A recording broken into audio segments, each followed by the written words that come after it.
Wow, as Brandon mentioned, we didn't know much about network marketing when we first got started, but we did know that we had a choice to make. Do we stay where we're comfortable, even though we don't really like it? Or do we do something challenging with the chance to change our family forever? Do we choose comfort, or do we choose courage? As Tony Robbins states, the path of least resistance will never make you proud. That first yes, even just getting started in it works, is sometimes the hardest step. So congratulations. The first step in your It Works success story has already been completed. So I want you to high-five your neighbor and say, I said yes.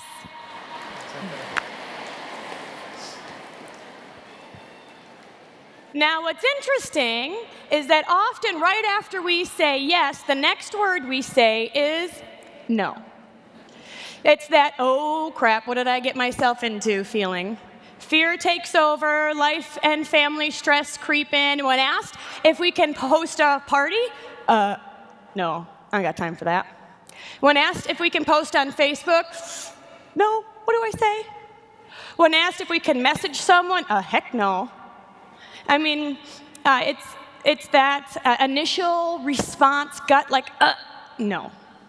I believe there are 2 D-days in the business, the day you get started and the day you decide to get over yourself and get to work.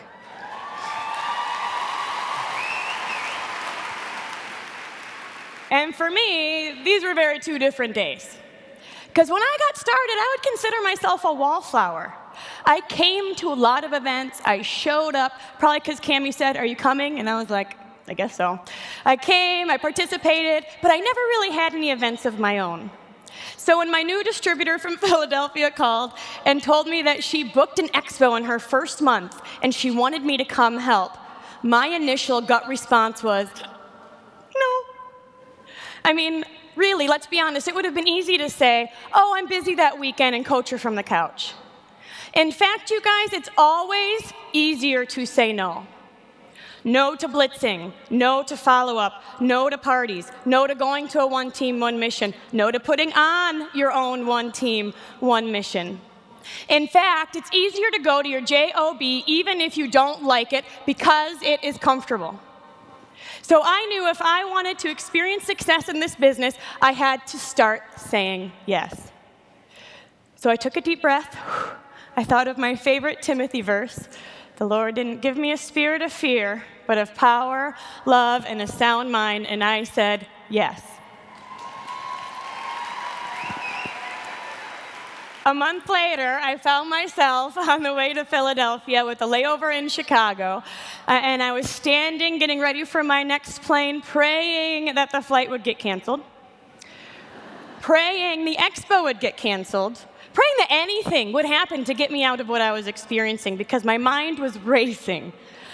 Can I do this? Am I good enough? They want me to come help them put on the successful event. What if it's a flop? You know how your mind goes. Well, unfortunately, or maybe fortunately, the flight didn't get canceled. I took some confianza, and I landed in Philly to meet my new distributors for the first time. And we had an awesome event. We got the wrap on as many people as we could. We gathered leads. We signed up loyal customers and distributors, and they had a great time. And you know what?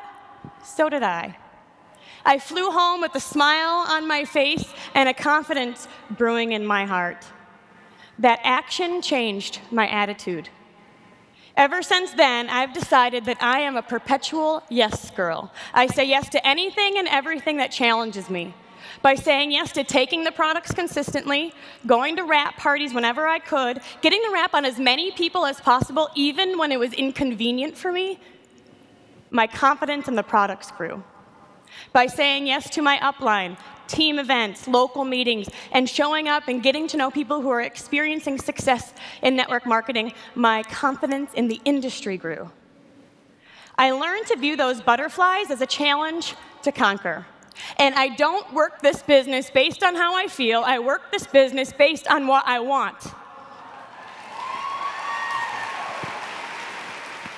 And by saying yes over and over and over and over again, I had the biggest aha moment that I've ever had in this business, and it's the fact that I can do it. I can do this. Me. And I don't have to be like Cammie and stand on chairs and be all crazy. I don't have to be like Debbie or Carla. I can do this because of who I am, because this is where I'm supposed to be.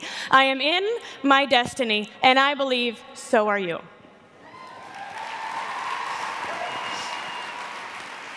Today, 9 years later, I am still saying yes, because I am not done growing. God is not done with me yet. As Brandon mentioned, this is the perfect storm in our industry, and I plan to be a part of it. There are people all over the world who are living paycheck to paycheck, in debt, or are in jobs that are making them miserable, and they need us. They need us, and we need to tell them. But as much as I love sharing our story and what we've learned over the past 8.5, 9 years, I know that you truly have to discover the industry for yourself. You have to embrace your own story. You have to say yes to your next step, yes to your strengths, yes to your destiny. Make this your year of yes. Say yes to anything and everything that challenges you, because God didn't give you a spirit of fear, but of power, love, and of sound mind. Do you want to hit Ruby? Then say yes. Do you want to pay off debt? Then say yes. Do you want to take your kids to Disney? Then say yes. Say yes until you got your dream home. Say yes until you give back more than you ever thought possible.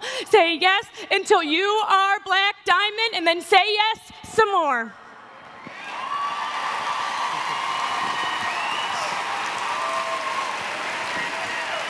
Because this is your destiny. Who are you to say no?